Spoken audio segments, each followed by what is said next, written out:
हजारीपुर में रहने वाले सुखना ने देखा कि उसका बेटा पम्मी अब जवान हो रहा है, इसलिए उसने पम्मी की शादी गांव की ही एक लड़की सुमन से तय कर दी।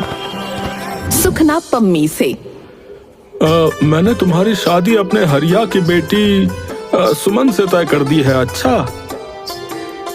नहीं बापू, मैं तो शादी अपने गांव की शब्बू से ही करूंगा। पम्मी ने शब्बू को पहली बार देखा था और तब से ही उसने अपनी सुध बुध गंवा दी थी। एक बहुत पुरानी कहानी कही जाती है कि शहजादे ने नदी में बहते हुए सोने का एक बाल देख सोने के केसधारी सुंदरी के प्रेम से घायल होकर महल की अटारी में उपवास कर लेट गया था। बहुत कुछ वैसा ही हाल पम्मी का भी था। पम्मी की माँ पम्मी से, तू कुछ कहता नहीं तो क्या हम कुछ समझते नहीं हैं? हम तेरे माँ बाप हैं, सब समझते हैं। चेहरे का रंग उड़ा हुआ है, कुछ खोया खोया सा रहने लगा है। तू चिंता मत कर, हमने तेरा ब्याह तय कर दिया है। अब जल्दी ही तेरा ब्याह हो जाएगा। लड़की बड़ी सुंदर है। आसपास के 4 गांव में एक ही लड़की है जो पानी के भरे हुए 3 मटके एक साथ सर पर उठाकर 2 मील चली जाती है। घर का सारा काम संभालती है। यहाँ आ जाएगी तो मुझे भी थोड़ा चैन मिलेगा। आखिर मैं भी तो बूढ़ी हो चली हूँ। पम्मी ने कोई जवाब नहीं दिया और चुपचाप पड़ा रहा। तेरी ये हालत अब मुझे और ना देखी जा रही। तुझे क्या पता, रात दिन तेरी ही चिंता खाई जाती है मुझे।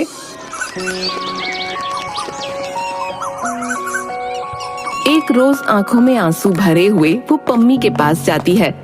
बेटा पम्मी, तेरा ये हाल अब मुझसे और नहीं देखा जा रहा। तुझे मेरी कसम है, सच सच बता क्या बात है?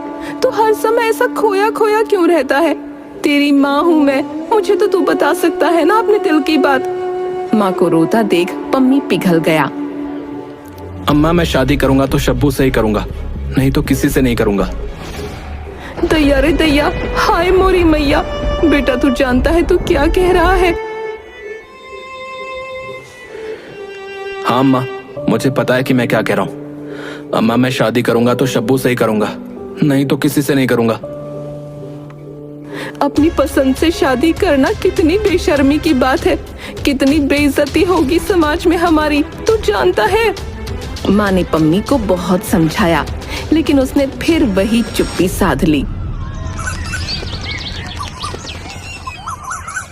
पम्मी के माँ बाप जब पम्मी को आसपास देखते तो शब्बू की बुराई और सुमन की तारीफ करने लगते और आपस में बातें करते। क्या हो गया शोभा चाची को?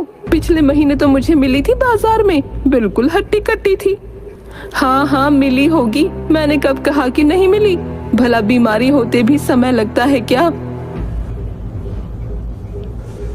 क्या हो गया था शोभा चाची को? कह रही थी कि पैरों में बड़ा दर्द था, चलना फिरना भी मुश्किल था। अब कैसी है वो? अरे तुम उसको छोड़ो, सबसे बड़ी बात वो ये बता रही थी कि पूरी बीमारी के समय सुमन ने उनका घर संभाला। पानी भर कर लाना, घर की सफाई करना, खाना पकाना, सारा काम उसने किया। अच्छा, वैसे है तो बड़ी भली लड़की, लेकिन शोभा चाची के पड़ोस में तो उस शब्बू का घर है ना, वो नहीं आई उनकी सेवा करने? वो क्या आई सेवा करने? ऐसे तो रोज शोभा चाची के घर जाती थी, लेकिन चाची बता रही थी कि जब तबीयत खराब हुई तो उसने आना ही बंद कर दिया। अच्छा, ऐसी बात है? हाय मोरी मैया, क्या मैं झूठ बोल रही हूँ? मुझे तो चाची ने ही बताया। कुछ काम नहीं करती वो अपने घर में, न जाने कैसे बेड़ा पार होगा उसका। सही कह रही हो तुम। लेकिन पम्मी पर किसी भी बात का कोई असर नहीं हुआ और सुखना को उसकी बात माननी पड़ी। सुखना शब्बू के घर रिश्ते की बात करने चला गया।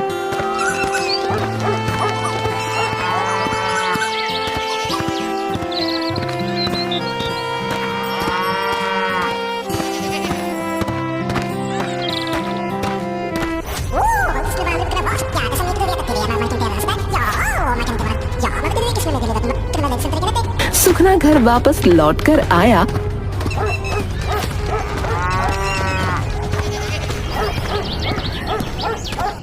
गुस्से से उसकी आंखें लाल थीं। पम्मी की माँ दौड़ी दौड़ी आई। पम्मी दूर खड़ा कान लगाए हुए था। पम्मी के पिता फट पड़े। ऐसे नालायक बेटे से तो बे औलाद होना भला था। पम्मी की माँ घबराकर बेटे की बलाई लेते हुए बोली, हाय हाय, क्या हुआ? ऐसी बातें क्यों कर रहे हो? होगा क्या, ऐसे बेशरम लड़के से और क्या उम्मीद की जा सकती है। सारी इज्जत खाक में मिल गई और घर मिट्टी में मिल जाएगा। हाय हाय, क्या हुआ ये तो बताओ, ऐसा क्यों कहते जा रहे हो? अगर ऐसे ही इसके मिजाज थे तो ये किसी और के घर में पैदा हो जाता तो ज्यादा अच्छा था। तुम्हें पता है उस सब्बू के बाप ने क्या कहा? अरे कहा क्या, उसने तो सीधे मुंह बात भी नहीं की और कहता है, सब्बू की बात तुम मत सोचो, मेरी बेटी तुम जैसों के घर नहीं जाएगी। सब्बू को वो ऐसे घर में देगा जहां से उसे 200 रुपए की गठरी बांध कर मिलेगी। पम्मी की माँ आंखें ऊपर करती हुई बोली, क्या कहा? 200 रुपए की गठरी बांधकर? हाय दैया, मैं तो मर गई। तू भी बूढ़ी हो गई। तू ही बता, तूने कभी ऐसा तूफान सुना है? 200 रुपए की गठरी कोई चीज होती है या नहीं होती है? और कौन सा ऐसा बाप होगा जो अपनी बेटी का ब्याह करने के लिए पैसा मांगेगा? अच्छा खासा सुमन से इसके रिश्ते की बात की थी, लेकिन तेरे इस नवाब को तो उस सब्बू से विवाह करना है। क्या कमी है उस लड़की में है? रंग जरा मैला हुआ तो क्या हुआ, औरत तो औरत ही होती है। तुझे उसके रंग का क्या करना है? लेकिन नहीं, इसे तो कुछ समझ में नहीं आता। अभी 6 महीने भी नहीं हुए मैंने इसके लिए अपनी गाय बेचकर फटफटिया खरीदी थी। सारी उम्र मेहनत करके भी नहीं कमा पाएगा 200 रुपए, लेकिन शान देखो इसकी है। और तू बता, तू इतनी बुढ़ी हो चुकी है? कभी एक औरत की कीमत 200 रुपए सुनी है तूने? 200 रुपए में तो फिरंगी खरीदी जाती है। पम्मी ने ये सब सुना और अपनी आंखें सीने में दबाकर करवट बदल ली, लेकिन उसकी हालत वैसी की वैसी ही रही। इकलौते बेटे का यूं दिन रात पड़े रहना माँ बाप से देखा ना गया।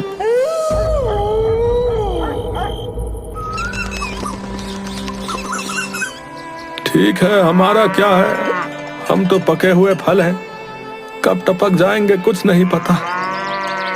रोजी का सहारा यही भैंस है, ये भी बिक जाएंगी तो फिर खुद फिरंगियों की सड़क पर रोड़ी कूटने की मजदूरी करेगा। हम उसका भाग्य नहीं बदल सकते। लोग यही कहेंगे कि सुखना का बेटा मजदूरी करने लगा। अब उसकी किस्मत में यही है तो मैं क्या कर सकता हूँ। गाय भैंस बेचकर सुखना ने शब्बू के पिता को 200 रुपए देकर शब्बू और पम्मी की शादी करवा दी। शब्बू को इस बात का बड़ा घमंड था कि उसे 200 रुपए चुका कर लाया गया है। शब्बू के नखरे बहुत थे, सारा दिन सिर्फ बनने संवरने में ही निकाल देती। पानी भरने जाती तो आधा ही घड़ा लेकर लौटती, वो भी बल खाती कमर से। पड़ोस की निरा, ऐसा नखरा ठीक नहीं है, किसी रोज ऐसी मार पड़ेगी कि कमर सदा को लचक जाएगी। शब्बू बड़ी बड़ी आंखें मटकाकर और हाथ का अंगूठा दिखाकर बोलती, मेरे माँ बाप ने मुझे मार खाने को नहीं भेजा, कोई मुझे हाथ तो लगाए। तेरा क्या है, तेरे मर्द ने तुझे मुफ्त में लिया है, लंगड़ी लूली हो जाएगी तो एक और सही। दूसरी तरफ पम्मी की माँ को शब्बू के रंग ढंग बिल्कुल भी पसंद नहीं आ रहे थे। पम्मी की माँ पड़ोसन से कहती, देखो तो 200 रुपए देकर ब्याह किया है, पर मुझे क्या आराम मिला, इसे तो अपने नखरे से ही छुट्टी नहीं मिलती।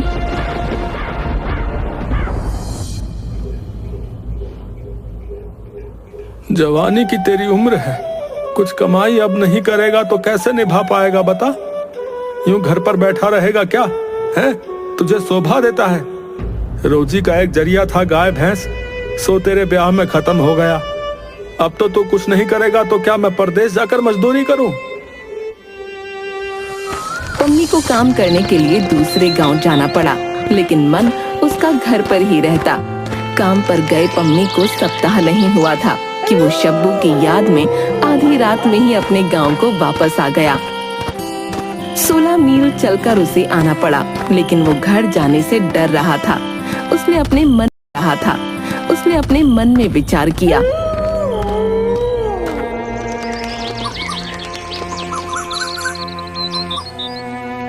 अगर घर पर गया तो बापू खातिरदारी अच्छे से करेंगे और पड़ोसियों की जबान ज्यादा कड़वी है।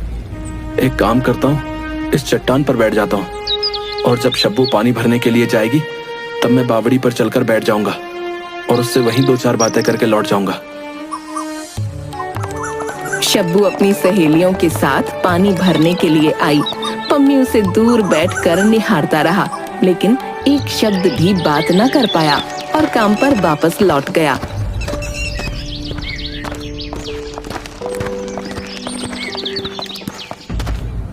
मैं यहाँ परदेश में अकेला मर रहा हूँ और वो महारानी मौज कर रही है। उसे तो मेरा जरा भी गम नहीं।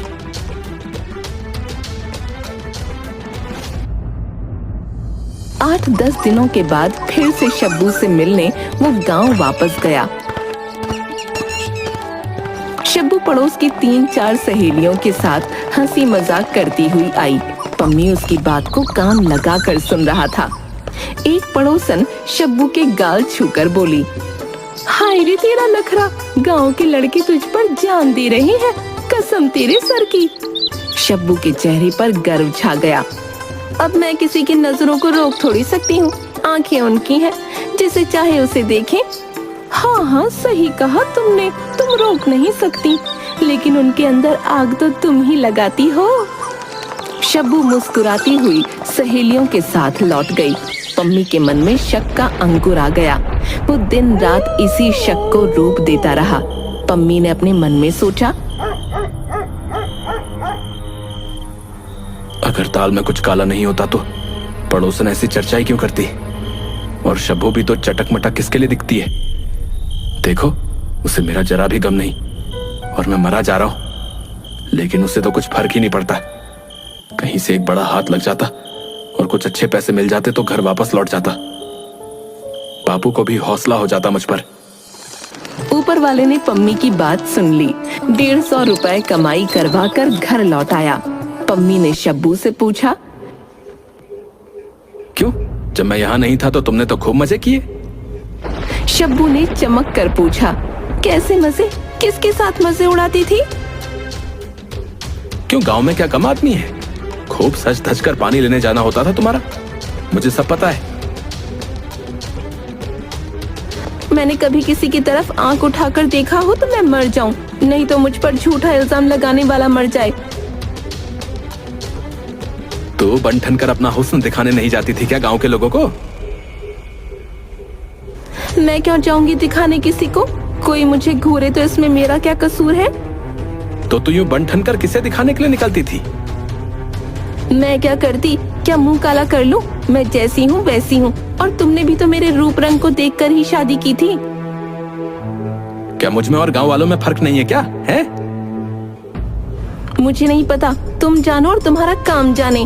मेरे पास तुम्हारी फालतू बात के लिए समय नहीं है। किसी मुसाफिर को गांव से गुजरते देखकर भी उसे शक होता कि ये शब्बू के रूप की ख्याति सुनकर ही बहाने से इधर आया है। सारा गांव उसे शब्बू के पीछे पागल दिखाई देने लगा।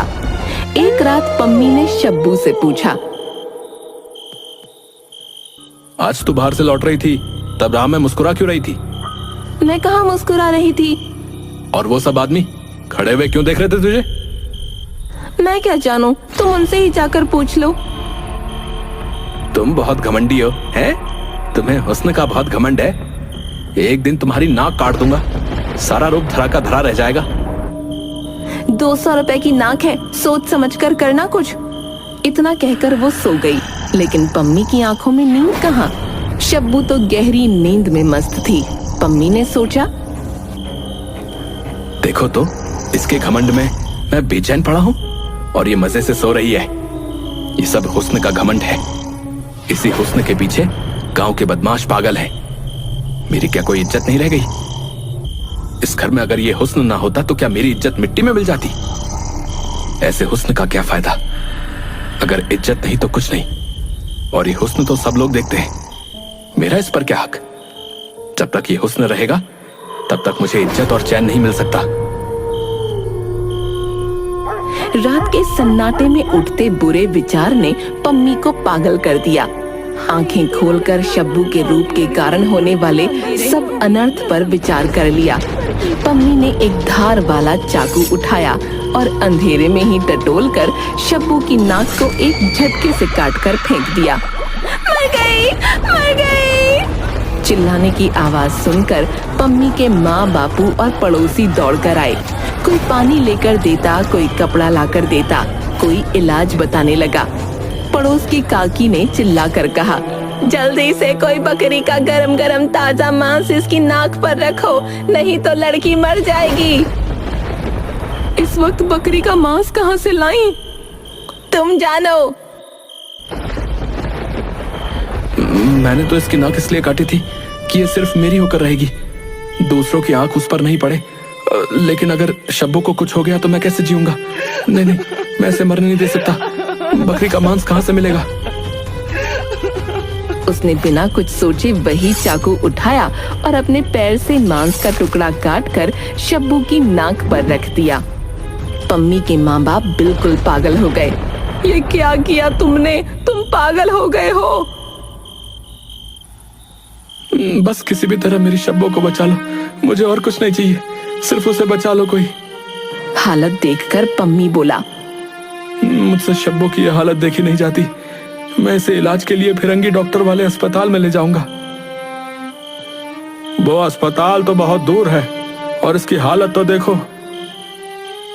मैं इसे अपनी पीठ पर बांधकर फटफटिया से अस्पताल ले जाऊंगा।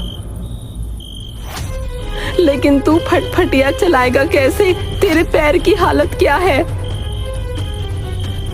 मेरे पैर की तकलीफ शब्बू की तकलीफ के आगे कुछ भी नहीं है। मैं किसी भी तरह से ले जाऊंगा। पम्मी ने किसी की बात ना सुनी और शब्बू को अपनी पीठ पर कपड़े से बांधकर अस्पताल पहुंच गया। 20 रोज शब्बू का इलाज चलता रहा और उसका जख्म धीरे धीरे भर गया और उसकी तबीयत थोड़ी ठीक हो गई। नाक ना रहने की वजह से शब्बू की आवाज बिल्कुल बदल गई थी और अजीब सी आवाज में शब्बू ने पम्मी से कहा, अस्पताल की मेम ने कहा है कि विलायत से रबड़ की नाक मंगवाई जा सकती है।